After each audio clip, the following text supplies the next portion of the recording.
తెలంగాణ రాష్ట్రంలో నూతనంగా ఏర్పడినటువంటి కాంగ్రెస్ ప్రభుత్వానికి బహుజన విద్యార్థి సంఘాలుగా ఉస్మానియా యూనివర్సిటీ విద్యార్థి సంఘాలుగా శుభాకాంక్షలు తెలియజేస్తూ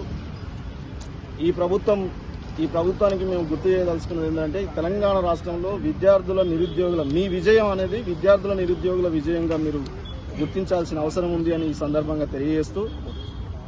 గత ప్రభుత్వం చేసినటువంటి విద్యార్థుల నిరుద్యోగుల పట్ల కక్షాపూరిత వ్యవహారంలో భాగంగా జీవో నెంబర్ 45ని అప్పుడు తీసుకొచ్చిన సందర్భంలో జీవో నెంబర్ 45 యొక్క అంశం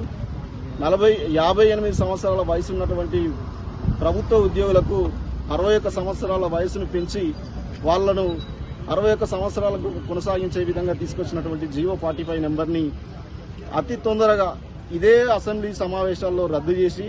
మీరు విద్యార్థి నిరుద్యోగులకు ఒక తీపి కబురునిచ్చి మీరు క్యాలెండర్ ఇయర్ వైజ్ ఉద్యోగాలను రిలీజ్ చేస్తున్నటువంటి చెప్పిన సందర్భంలో మీకు ఇక్కడే సుమారు 2 లక్షల ఉద్యోగాలు క్రియేట్ అవుతాయి కాబట్టి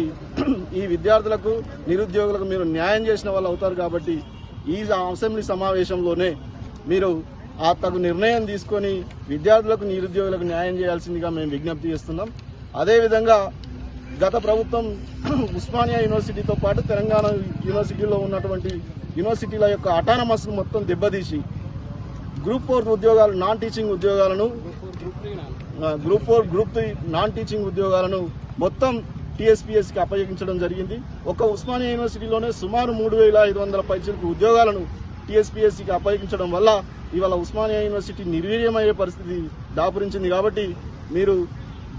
Osmania university teaching non teaching పోస్టుల భర్తీని వెంటనే చేపట్టి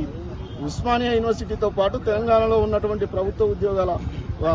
యూనివర్సిటీల అటానమస్ను పూర్తి స్థాయిలో కాపాడాల్సిందిగా ఈ ప్రభుత్వానికి విజ్ఞప్తి చేస్తూ విద్యార్థి నిరుద్యోగులు నిజంగా కనుక మీరు ఇది చేయడం ద్వారా ఎప్పుడు మీ వెంట ఉంటారని కూడా ఈ సందర్భంగా మేము ప్రభుత్వానికి తెలియజేస్తున్నాం.